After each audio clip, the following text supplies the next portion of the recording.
From global sensation to complete silence. Courtney Hadwin was just 13 when she shook the world with a voice that felt ripped from the soul of a rock legend.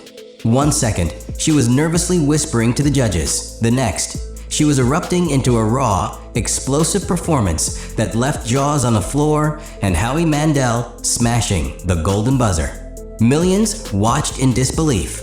Headlines declared her the future of music. And just when everyone expected her to skyrocket, she disappeared. Why would a young star with the world at her feet suddenly vanish from the spotlight? Was it fame overload? Hidden industry pressure? Or something even darker behind the scenes? For years, speculation ran wild. Whispers of mental health battles, manipulative contracts, and a star struggling to keep control of her identity. But now, for the first time in years, Courtney Hadwin breaks her silence. And what she reveals will shock even her most loyal fans.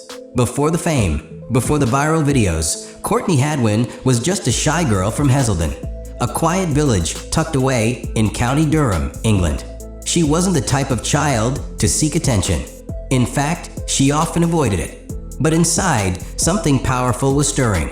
A deep obsession with music that didn't match her age or her surroundings. While her classmates played games or scrolled through pop charts, Courtney was locked into the raw energy of classic rock and soul. Legends like Janis Joplin, Tina Turner, and James Brown weren't just names to her, they were lifelines. And unlike other kids her age, she didn't just want to sing, she wanted to perform, to transform. That spark would soon become impossible to ignore. But what began in quiet corners of her childhood home would soon explode onto public stages. The first signs of Courtney's talent appeared in 2015 when she was just 11.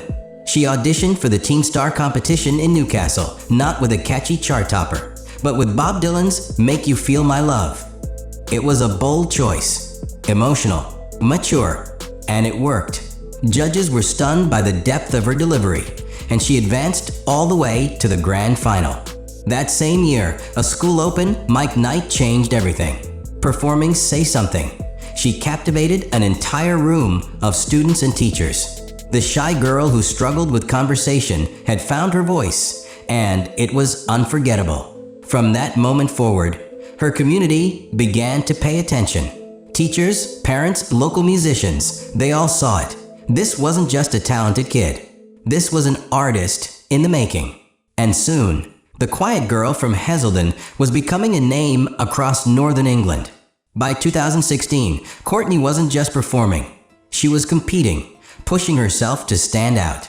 She won the Performer of the Year award in Hartlepool and became a finalist in the Beyond the Lights Awards. Her local fame grew, but these were more than trophies.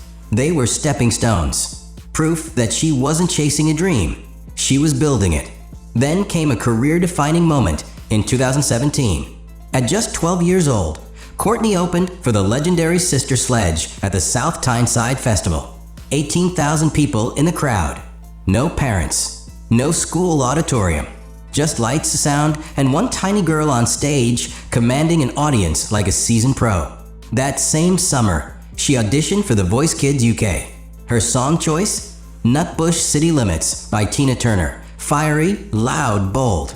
Exactly like her. From the second she hit the stage, jaws dropped. She didn't just sing. She exploded. She didn't win. But it didn't matter. Because 1 year later, the whole world would know her name. In 2018, Courtney Hadwin walked onto the America's Got Talent stage looking like any other nervous teenager. Soft-spoken, hesitant, almost afraid. Then the music started, and everything changed. Her rendition of Hard to Handle was pure electricity. Arms flailing, voice soaring, channeling Otis Redding and Janis Joplin with the fury of a rock concert. The audience roared. The judges were stunned. And Howie Mandel slammed the golden buzzer. Confetti fell. Courtney burst into tears. And within hours, her performance had gone viral. Tens of millions of views. Overnight headlines. Interview requests. Suddenly, Courtney Hadwin wasn't just a contestant. She was a global sensation. But with fame comes scrutiny. And that's when the backlash began. Courtney didn't play it safe during the AGT Live rounds. In the quarterfinals, she took on James Brown's Papa's Got a Brand New Bag, dancing across the stage with fearless swagger. Then came the semifinals, Steppenwolf's Born to Be Wild. Another bold choice, delivered with raspy screams and blistering intensity. For the finale, she tackled Tina Turner's River Deep, Mountain High. Explosive, risky, unforgettable. She didn't win, but by then, she didn't need to. She had proven she wasn't a one-hit wonder. She was a performer unlike anyone else on the show, raw, unpredictable, magnetic. Yet just as the world celebrated her, the internet was preparing its first attack. It didn't take long for eagle-eyed viewers to connect the dots. Courtney Hadwin, the shy British newcomer on AGT, had already competed on The Voice Kids UK. And she hadn't just auditioned, she had reached the finals. Accusations flew. Was AGT hiding her background? Was she a plant? Did her previous experience give her an unfair advantage?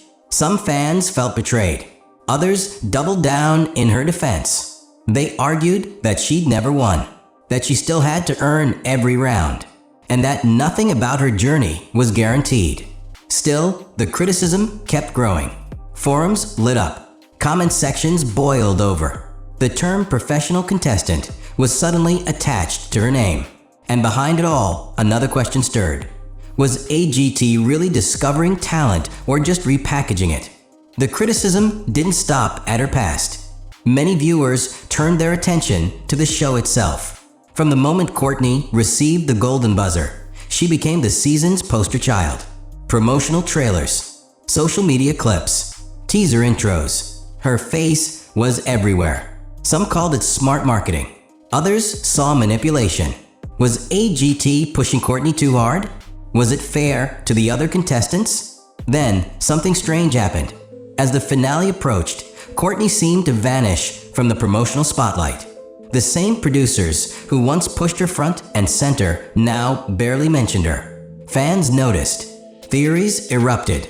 Had the producers changed course? Were they trying to steer the finale in a new direction? And just when the questions reached a boiling point, Courtney finally spoke. In a quiet 2018 interview, Courtney Hadwin finally addressed the noise. "It was never about winning for me," she said. "I just felt lucky to be in the top 10. That doesn't feel like losing." It was a rare moment of clarity. No defensiveness. No excuses. Just honesty. Courtney wasn't chasing fame. She was chasing a feeling. The joy of performing. She also clarified the difference between AGT and The Voice Kids. "It wasn't a big show like AGT," she said. "The size of the audience, the exposure, people know who I am now." That one quote silenced years of speculation. She hadn't tricked anyone. AGT was her true launchpad. And then came a surprise. She revealed that stars like Paloma Faith, Luke Evans, Stevie Van Zandt, JoJo Siwa, and even Sharon Stone had reached out to her with messages of support. But Courtney wasn't content with being a viral star. She had something more to prove. After AGT, Courtney signed with Psycho and Arista Records. It was official. She was a professional artist now. In 2019, she released her first EP, The Cover Sessions.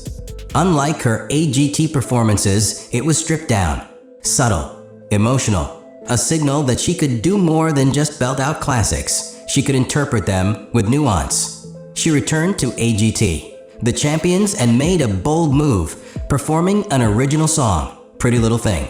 For the first time, fans heard her as a songwriter, and they liked what they heard.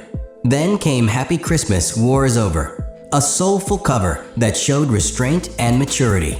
And in 2023, everything changed again. In 2023, Courtney released her strongest run of original music yet. Songs like Breakable, That Girl Don't Live Here, and Call Me Back revealed her evolution. This wasn't a former talent show contestant trying to stay relevant. This was a real artist with real vision. Then came Monsters. The single cracked Billboard's Hard Rock Digital Song Sales chart, reaching number 19. Her first major chart success. No covers, no viral clips, just music. And it worked.